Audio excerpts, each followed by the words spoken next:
Familiares de comerciante asesinado en Villa María exigen justicia. Matan a tiros a una mujer en parqueo del Hospital Darío Contreras. Legisladores defienden Código Penal ante cuestionamientos de jueces y médicos. PLD advierte, libertad de expresión corre peligro en disposición de Código Penal. Tony Peñaguaba afirma, PRM debería adelantar la escogencia de su candidato presidencial. Tribunal reserva para el 23 de julio fallo en caso contra Andrés Pumarol. Coordinamoto inicia jornada nacional para educar a más de 7,000 motoconchistas.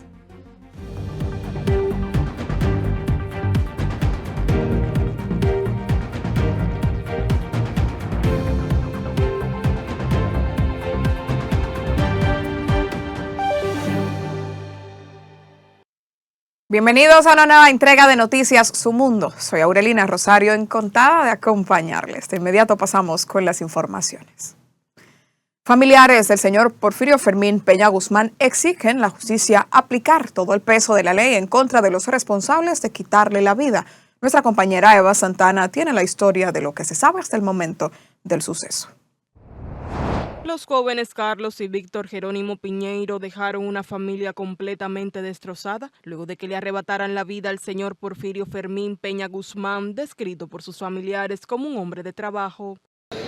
Dejó 2 hijos, 2 nietos y a todas sus hermanas y sus hermanos que para él era todo. Mi padre está destrozado, totalmente destruido. Esto no ha sido fácil, porque era un muchacho muy bueno, con todo, muy cariñoso con todos sus hermanos. Según las hermanas de Porfirio, los implicados en el caso fueron movidos por la envidia laboral, ya que el occiso era un reconocido comerciante del sector de Villa María. El pecado lo originó más la envidia, el egoísmo, porque él era un muchacho que mi hermano le daba de comer, lo enseñó a trabajar. Todo el que vive en ese sector sabe quién era mi hermano. Mi hermano, a quien tenía que comprarle una medicina se la compraba, a quien tenía que darle de comer se le daba. Y él simplemente lo ayudó a trabajar, para que sea alguien, para que salga adelante, a él y a su hermano. Y a medida de que él fue avanzando un poco, pensó que podría llegar a donde estaba mi hermano.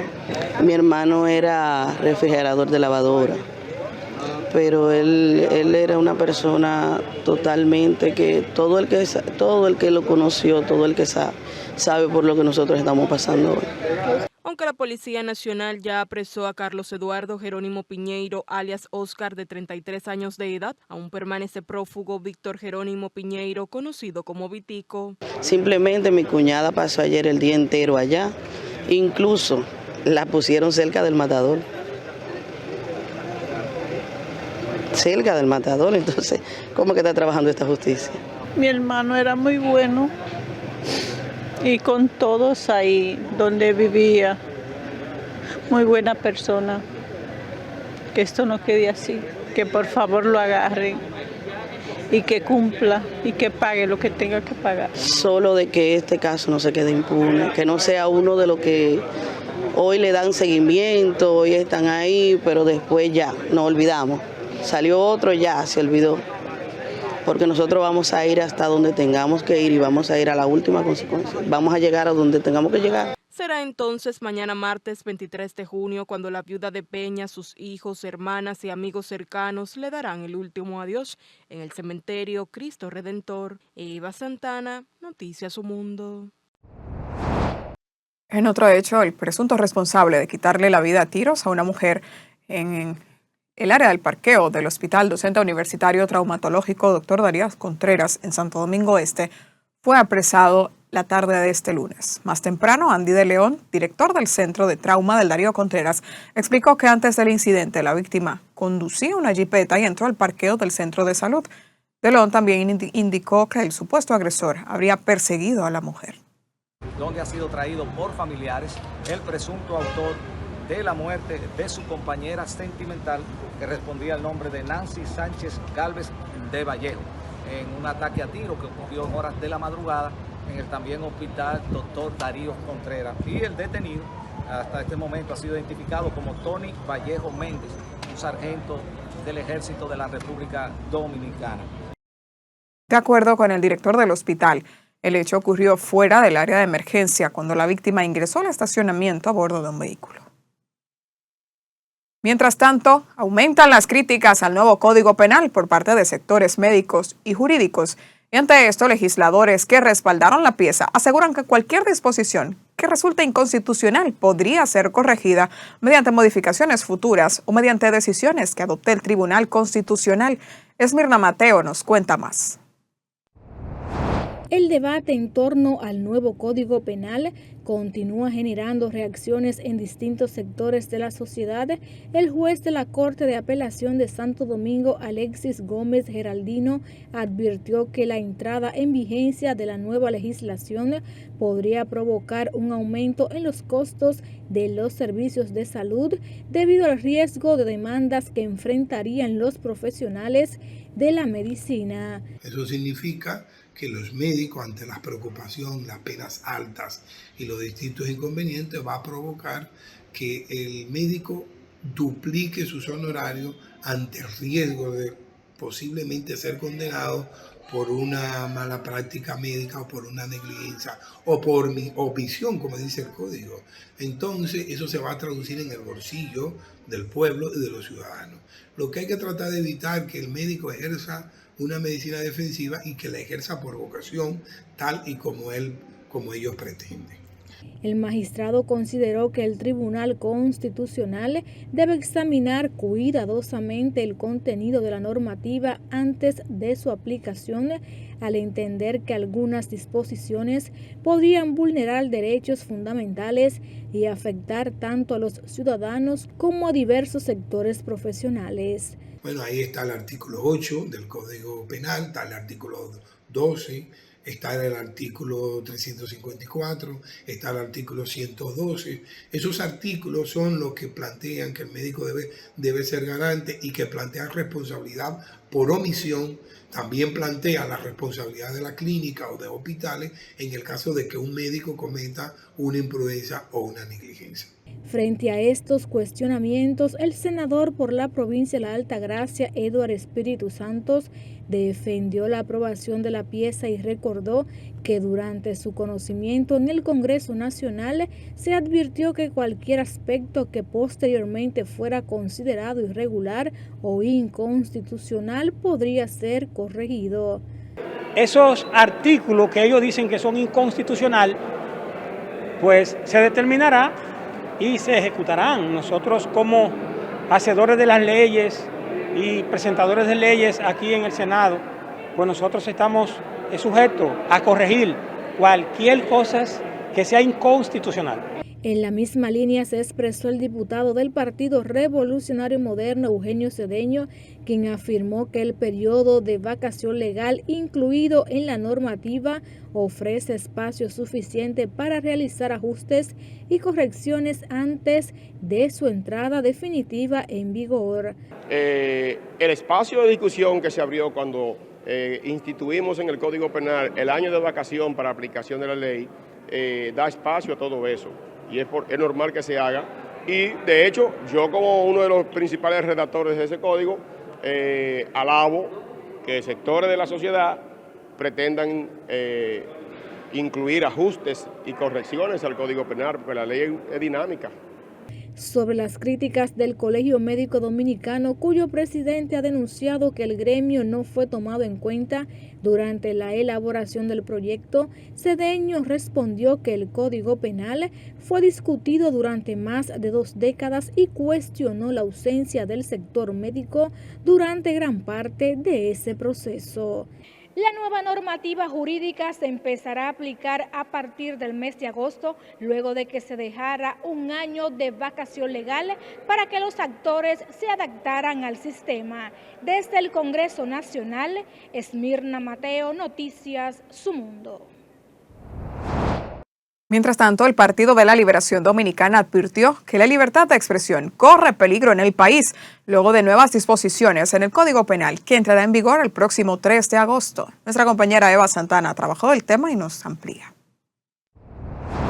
El PLD explicó que esas nuevas disposiciones en el Código Penal relativas a la difamación, la injuria y el denominado ultraje a funcionarios pueden entrar en tensión con los criterios establecidos por el Tribunal Constitucional en materia de libertad de expresión, por lo que exigieron una revisión inmediata.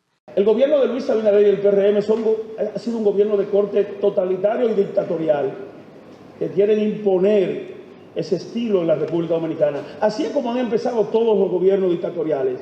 Así es como han iniciado todos los regímenes totalitarios. Mi dilecta amiga Melania Salvador sometió en el año 2022, en mayo específicamente, una ley orgánica que buscaba censurar, que buscaba callar a los periodistas y a la opinión pública nacional, que ustedes mismos llamaron ley Mordaza. En consecuencia, el Partido de la Liberación Dominicana propone que el proyecto de ley orgánica de libertad de expresión y medios audiovisuales, que llamamos en el año 2022 Ley Mordaza, que recientemente perimió en el Senado de la República, sea ampliamente debatido en el seno del Consejo Económico y Social, CES, antes de cualquier eventual reintroducción en el Congreso Nacional, garantizando la participación de periodistas, medios de comunicación, académicos, juristas y organizaciones de la sociedad civil. Que nos puede llevar a una autocensura debido a que de una manera u otra nos pueden estar sometiendo. Pero sumado a ello, y yo quiero aquí hacer una acotación que yo entiendo que es importante, mientras el gobierno está aprobando normativas que limitan las investigaciones o que pudieran limitar las investigaciones, mantiene un presupuesto muy alto en publicidad, lo que puede conllevar a que la única voz que se escuche es la narrativa que quieren instalar las autoridades. Que ya estaba contemplada en esa ley. Ciertamente nosotros tenemos un problema y es que el Congreso Nacional no toma en cuenta las decisiones de esa alta corte que, de acuerdo al artículo 184 de la Carta Magna, es vinculante para todos los poderes públicos. Entonces yo creo que aquí realmente lo que hemos visto es una falta de voluntad para hacer frente a las inconstitucionalidades que desde hace un año se denunciaron en este proyecto de Código Penal y que lamentablemente entra en vigencia dentro de poco tiempo. Los dirigentes del Partido Morado deploraron que estas disposiciones no guarden relación con la campaña ácida puesta en marcha por el Partido Revolucionario Moderno PRM en el año 2020. Ellos hicieron gala de lo que había en el PRM un comando de sicariato de moral contra mis compañeros funcionarios. Sin embargo, hoy ellos no quieren que la gente se exprese sobre los actos de corrupción que hay en este gobierno. De manera que ellos están haciendo todo lo contrario a lo que ellos plantearon y por lo que llegaron al gobierno. Además de exigir que sean eliminados estos artículos del Código Penal que entren en vigencia el próximo 3 de agosto, el PLD pidió que se revise la Ley 1-26 que crea la Dirección Nacional de Inteligencia DNI, esto para proteger las fuentes periodísticas, el secreto profesional y los derechos fundamentales de los ciudadanos. Luego, la ley del DNI, que fue un palo acechado. Fíjense que cuando se trata de las tentativas de silenciar, lo hacen, festinan cualquier proyecto que curse en el Congreso. Por ejemplo, todas estas iniciativas se aprueban en días, cuando hay leyes que no obstante han sido consensuadas, duran años, sin embargo estas pasan en cuestiones de días. Finalmente, el Partido de la Liberación Dominicana advirtió que de no modificarse estos acápites, se vivirá un ambiente de temor y censura en la República Dominicana. Eva Santana, Noticias Su Mundo. Más temprano, representantes del colectivo Migración y Derechos Humanos entregaron en el Palacio Nacional más de 1,000 firmas dirigidas al presidente Luis Abinader para solicitar la eliminación de protocolos migratorios en hospitales públicos. Los activistas aseguran que la medida genera temor entre personas en condición migratoria irregular, especialmente mujeres embarazadas, y podría, según denuncian, limitar el acceso oportuno a servicios de salud. Esmirna Mateo nos preparó el reporte. Con pancartas y documentos que respaldan su petición, miembros del colectivo Migración y Derechos Humanos acudieron a la sede del gobierno para entregar más de 1.000 firmas recolectadas a nivel nacional en rechazo al protocolo migratorio que se aplica en centros hospitalarios públicos. Los representantes de la organización sostienen que la medida ha provocado preocupación entre personas migrantes que requieren atención médica, al tiempo que reiteraron que su reclamo no busca impedir el cumplimiento de las leyes migratorias, sino garantizar que los hospitales continúen siendo espacios seguros donde prevalezcan los derechos fundamentales y la atención sanitaria. Venimos a decirle algo urgente. Los hospitales deben ser espacios seguros. Una sala de parto no es un lugar para hacer control migratorio. Una emergencia médica no puede convertirse en un punto de detención. Un área pediátrica no puede ser un lugar donde una madre tenga miedo de llevar a su hijo o a su hija. Esta petición reconoce la responsabilidad del Estado dominicano en materia migratoria. La iniciativa cuenta con el respaldo de más de 70 organizaciones sociales, religiosas y comunitarias que consideran necesario revisar la aplicación de las políticas migratorias dentro de los centros de salud.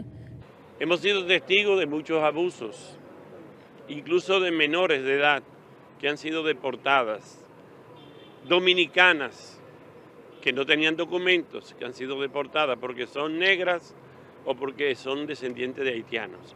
El Papa León acaba de decir una frase muy iluminadora. La dignidad no depende de un pasaporte. La dignidad no se pierde al cruzar una frontera. La dignidad humana es un derecho que nos viene de Dios. Las Naciones Unidas han reconocido este derecho, pero el derecho viene de Dios. El derecho humano es un derecho divino y la Iglesia no va a estar nunca de acuerdo con estos atropellos. Los manifestantes también llamaron a las autoridades a abrir un espacio de diálogo que permita encontrar soluciones equilibradas entre el control migratorio y el respeto a los derechos humanos. De lo que se está hablando hoy aquí es de un protocolo migratorio que opera en los hospitales y que es contrario a la Constitución y contrario a la ley. No estamos diciendo que le otorguen la nacionalidad dominicana si el parto se da de una persona que está en condición irregular. Lo que estamos pidiendo es que se atienda el parto en condiciones de salud y en condiciones de humanidad. Eso es muy importante que ustedes lo tengan claro, porque muchísimas veces el mismo fragor nos crean unos enemigos que no son realmente nuestros enemigos, que nos deshumanizan y nos hacen pensar que las demás personas no son tan personas como nosotros. La organización afirmó que continuará desarrollando acciones de sensibilización y promoviendo el debate público sobre el impacto de estas medidas en el acceso a la salud de las poblaciones más vulnerables. Esmirna Mateo, Noticias Su Mundo. Y en el plano político, Tony Peñaguaba, dirigente y aspirante presidencial del Partido Revolucionario Moderno, afirmó que el partido debería adelantar la selección de su candidato. Sabrina Lorenzo nos amplía. El dirigente de la Comisión Ejecutiva y aspirante presidencial del Partido Revolucionario Moderno, Tony Peñaguaba, consideró que la organización debe adelantar el proceso de selección de su candidato presidencial cara a las elecciones del 2028, advirtiendo que sería riesgoso concentrarse en un periodo de apenas 7 u 8 meses para la escogencia. El PRM no puede esperar tanto tiempo para elegir su candidato presidencial, por dos razones. Posiblemente los otros partidos políticos no acojan el proceso de primarias, sino que pueden utilizar delegados o pueden hacer una convención ellos mismos. Y posiblemente tengan sus candidatos muchos meses antes que el que va a elegir el PRM. Eso no entra en desventaja. Durante una entrevista en el programa matutino Su Mundo, Peña explicó que al ser el PRM el único partido que ha decidido utilizar las primarias organizadas por la Junta Central Electoral, la elección de su candidato presidencial estaría pautada para octubre del 2027 y las elecciones municipales están previstas para febrero del 2028, lo que a su juicio coloca el partido en desventaja frente a otras organizaciones políticas. Es muy peligroso para el PRM someterse a un proceso que primero de octubre del año 2027, donde también para esa fecha tiene que elegir los candidatos congresuales y municipales, y donde hay elecciones en febrero del año 2028 y elecciones congresuales y presidenciales en mayo del año 2028. Tú estás hablando que en un proceso de 7 o 8 meses tenemos que pasar 4 procesos. ¿Tú le ves lógica a eso? Eso no tiene lógica. El partido tiene que hacer todo lo contrario, tiene que elegir su candidato en el primer semestre, y para eso tiene que hacer 2 cosas. O se pone de acuerdo con la Junta en los espacios a definir, o cambia la ley electoral. En cuanto a la carrera interna del PRM, el dirigente aseguró que el ministro de Turismo, David Collado, mantiene ventaja sobre la alcaldesa del Distrito Nacional, Carolina Mejía, destacando que otros aspirantes han ido creciendo. 2, yo admito que David está arriba, pero Carolina ha venido subiendo. O sea, ya no es que le llevo 20 puntos, que se le lleva 8 y 10 puntos, eso es lo primero. Entonces tú no sabes 8 mañana. puntos le lleva, 8 puntos. 8 o 10 puntos, más de ahí en este momento, esa es la verdad. Carolina ha mejorado bastante. Y hay una situación que se puede dar. Tú no sabes si mañana va a haber acuerdos entre sectores de los precandidatos en base a un candidato que puede cambiar realmente la cosmovisión interna y poner a ganar a un candidato. Eso puede pasar. Entonces, el escenario está indefinido a nivel de partidos y a nivel de los precandidatos internos de los partidos políticos. Al ser cuestionado sobre una eventual candidatura presidencial de Santiago Matías a Alofoque, Peñaguaba aseguró que podría complicar el panorama político de cara a las elecciones del 2028 y aumentar las posibilidades de una segunda vuelta electoral. Asimismo, sostuvo que Matías se ha convertido en una figura con gran influencia, especialmente entre los jóvenes dominicanos. Y si se hace candidato, a mí no me sorprendería que saque un 5%. A mí no me sorprendería. Él complicaría el ajedrez político de cara a la primera vuelta electoral. Porque estamos hablando de que va a haber un tripartidismo en el año 2028 y si tú le añades un candidato que podría tener un potencial de sacar un 5%, pues entonces los votos no paren. Eso complicaría el escenario de primera vuelta electoral a cualquier partido político en la República Dominicana. Finalmente, el dirigente político definió a Santiago Matías como una realidad política y comunicacional, destacando su alcance en las plataformas digitales y considerando que el panorama político de cara a 2028 se ha vuelto más incierto debido al fortalecimiento de distintas figuras y partidos, lo que a su juicio la presencia de 3 partidos con peso electoral, sumada a una posible candidatura de Matías, podría dificultar que alguna organización política alcance la victoria en primera vuelta. Sabrina Lorenzo, Noticias, Su Mundo. Continuando con las noticias, legisladores del Partido Revolucionario Moderno respaldaron el llamado del presidente Luis Abinader a mantener la unidad de la organización en medio del creciente ambiente de competencia interna de cara a la escogencia de los precandidatos para las elecciones de 2028. Esmirna Mateo tiene el reporte. Los congresistas consideraron acertada la exhortación realizada por el mandatario y presidente del PRM al entender que la fortaleza del partido dependerá de la capacidad de sus dirigentes para manejar las diferencias internas dentro del marco de la disciplina y el respeto. Todas las competiciones internas generan pasiones, generan radicalismo.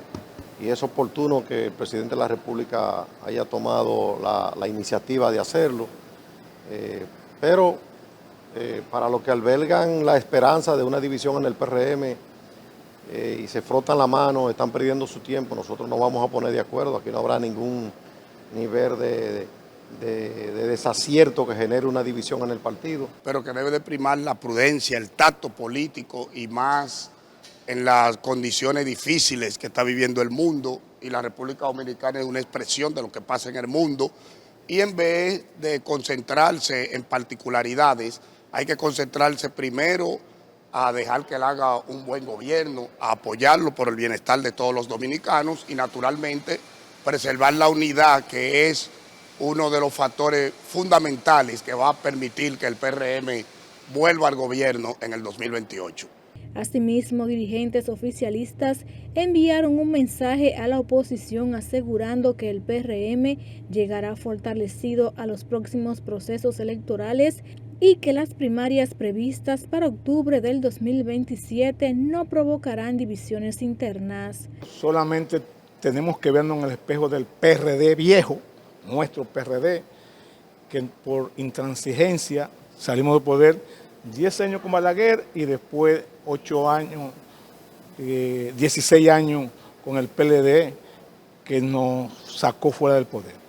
Yo lo que les recomiendo es que oigan el discurso de Delín Ascensión, el discurso de Carolina Mejía, el discurso de Paliza y el discurso de Luis Abinader, que todos giró en lo mismo, en la unidad, en la hermandad, y que se lean el libro de Guido Gómez Mazara, que acaba de salir la semana pasada. Si hacemos eso, el PRM se va a mantener en el poder 28-32 seguro. Además de la unidad. Las declaraciones se producen luego del acto celebrado por el PRM el pasado 21 de junio, donde el presidente Luis Abinader exhortó a la dirigencia a mantener la unidad partidaria y recordó que el principal compromiso de la organización debe ser continuar trabajando para mejorar la calidad de vida de los dominicanos. Durante la actividad, también llamó a evitar confrontaciones internas de cara al proceso de escogencia de las candidaturas para las elecciones del 2028. Esmirna Mateo, Noticias Su Mundo.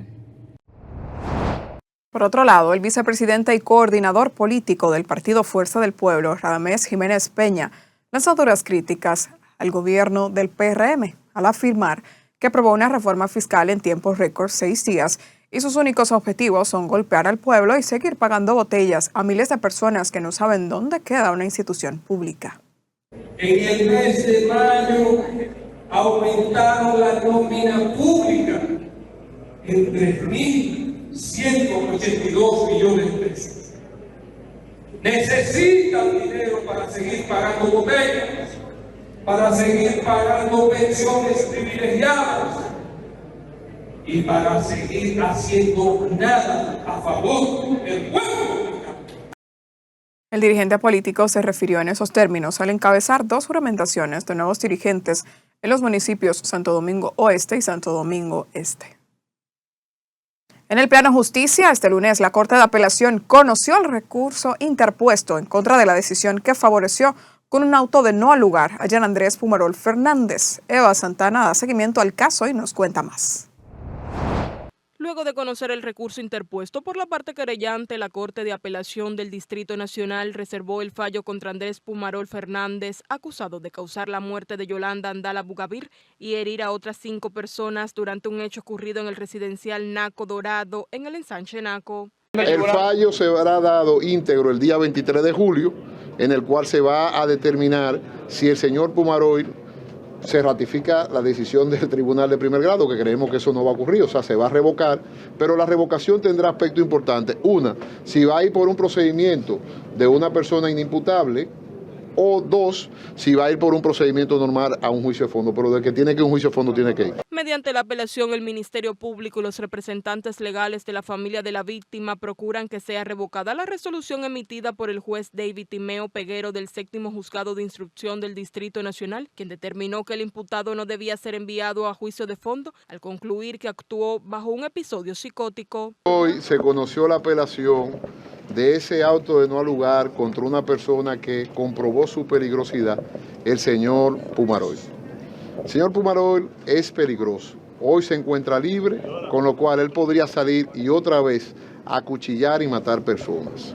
Nosotros habíamos dicho en primer grado que íbamos a apelar porque entendíamos que la decisión, evidentemente estamos hablando de una gente que el peritaje determinó que no estaba en un estado de locura y que estaba apto para ir a un juicio.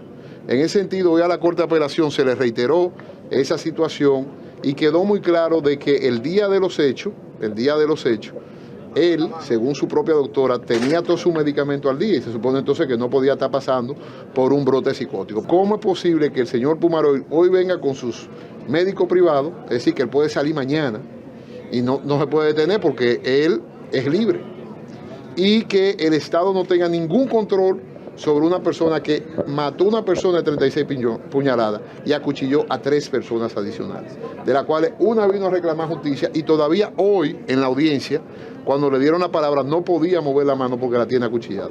La Corte deberá decidir si confirma la decisión recurrida o si acoge los recursos presentados por el Ministerio Público y los querellantes, lo que abriría la posibilidad de que Jean Andrés Pumarol enfrente un juicio por los hechos ocurridos en julio del 2025. Eva Santana, Noticias Su Mundo. El Partido Democrático Alternativo ratificó su alianza política con el Partido Revolucionario Moderno. Expresó su respaldo al presidente Luis Abinader, destacando las medidas económicas impulsadas por el gobierno para enfrentar los desafíos de la coyuntura internacional. El presidente de la organización, doctor Elcido Díaz, valoró la aprobación y posterior promulgación de la Ley sobre Medidas pro Crecimiento Económico al considerar que contribuye a proteger los sectores más vulnerables y a la clase media. Y en este momento entiende que es importante mantener el apoyo al PRM como partido madre de la alianza y el apoyo a la ejecutora de gobierno encabezada por el presidente Luis Abinader. Primero, ratificar la alianza con el PRM porque entendemos es la garantía de estabilidad, es la garantía del sostenimiento también en el gobierno de lo que es la macroeconomía. Evidentemente que el presidente Luis Abinader una vez más se pone los pantalones largos y sale airoso en un proceso de conocimiento por parte del Congreso Nacional de una pieza legislativa que evidentemente también tenemos que reconocer la alta eficiencia del Congreso Nacional. La macroeconomía debe preservarse. La organización política reiteró su compromiso con la alianza que mantiene con el PRM y manifestó su respaldo a la gestión del mandatario, destacando la importancia del diálogo, la responsabilidad y la visión a futuro para continuar fortaleciendo el desarrollo y la estabilidad del país. Y pasando a un tema al que damos seguimiento, la Coordinadora Nacional de Motoconchistas puso en marcha un plan nacional de educación y orientación que busca impactar a más de 7,000 conductores de motocicletas en todo el país durante los próximos 4 meses. El plan que tenemos es orientar al motoconchista en el uso del casco homologado, la importancia del casco homologado, la importancia de lo que es la regulación ante el Estado. Esto no es una cuestión de que lo inventamos nosotros, esto es una cuestión de ley. Y si nosotros no cumplimos con la ley, lamentablemente no podemos hacer el trabajo digno. Se trata de orientarlo, de saber que no se le va a maltratar. Vamos a estar trabajando en conjunto con las autoridades, le estamos pasando los listados para que ustedes sepan que ustedes tienen un respaldo de Coordinamoto y de todas estas autoridades que están aquí presentes. El presidente de Coordinamoto, José Ureña, informó que las jornadas ya se han realizado en San Cristóbal, La Vega y Boca Chica y que el próximo 6 de julio llegará a Santo Domingo antes de extenderse al resto del territorio nacional. De vuelta con más informaciones, la Dirección Nacional de Control de Drogas informó que el sembradío de marihuana, desmantelado mediante una labor de seguimiento e investigación conjunta en las lomas de la provincia de San José de Ocoa, tuvo un peso superior a los 13,000 libras. Peritos y técnicos del Instituto Nacional de Ciencias Forenses trabajaron por más de 15 horas junto a oficiales de cadena de custodia de la DNCD en el conteo y los análisis correspondientes de las plantas, cuyo peso total fue 13,863 libras. El Ministerio Público y la Dirección Nacional de Control de Drogas mantienen abierta una investigación que se desprende de un primer desmantelamiento de una siembra de más de 3,000 plantas en las lomas del Pinar, provincia de San José de Ocoa también. Iniciamos este bloque de noticias con que la relacionadora pública del Ayuntamiento de Moca, Franquildia Tejada Arias, hizo del conocimiento público y oportuno a toda la ciudadanía el ritmo y la naturaleza de las intervenciones que se han venido ejecutando de manera intensa durante las últimas semanas en los terrenos destinados al proyecto del Parque Botánico de Moca. Tejada Arias aseguró que en un esfuerzo interinstitucional coordinado y de gran alcance, el gobierno municipal, a través de la empresa contratista de la obra, trabaja de la mano con el Ministerio Administrativo de la Presidencia, el Instituto Nacional de Recursos Hidráulicos, el Instituto Nacional de Aguas Potables y Alcantarillados. Escuchemos. Intervenciones que se han venido ejecutando de manera intensa durante las últimas semanas en los terrenos destinados al proyecto El Parque Botánico de Moca. En un esfuerzo interinstitucional coordinado y de gran alcance, el gobierno municipal, a través de las empresas contratistas de la obra, trabaja de la mano con el Ministerio Administrativo de la Presidencia, MAPRE, el Instituto Nacional de Recursos Hidráulicos, INDRI, y el Instituto Nacional de Aguas Potables y Alcantarillados, INAPA. Este equipo técnico conjunto se encuentra concentrado en el desarrollo de fases preliminares críticas a lo largo de todo el curso del arroyo El Caimito, cuerpo de agua natural que atraviesa el eje central del futuro parque. Las brigadas y la maquinaria pesada que se han enfocado en labores especializadas del campo que han incluido labores de raleo, manejo y limpieza selectiva de la vegetación para liberar el espacio, respetando siempre lo que es el ecosistema. De esta manera finalizamos esta entrega de Noticias Su Mundo. Aurelina Rosario se despide agradeciéndoles que siempre nos elijan para mantenerse bien informados.